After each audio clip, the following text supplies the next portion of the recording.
Brighton's not working with me today. Probably won't be as much fun setting up this location. It won't be easy, but I'm gonna get it done.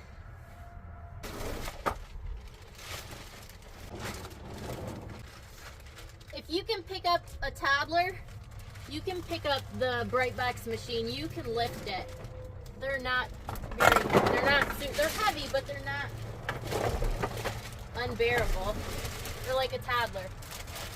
Now, how am I gonna fit the fourth one in here? I don't know.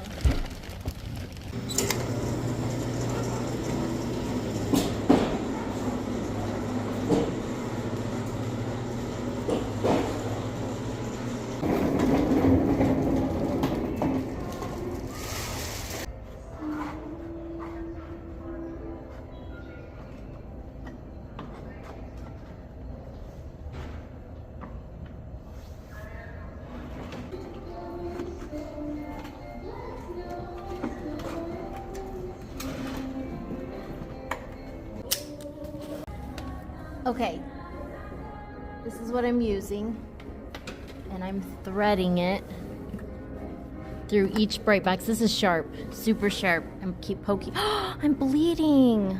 Oh man. Okay, this is a mess. I thought my snips would cut this wire, but it doesn't. I don't know how I'm gonna cut this. Okay, I'm gonna have to come back when I have more time. I am not at all confident with the way I secured these. I basically kind of like tied the wire in a bow and then used the pieces to like tie the bow together.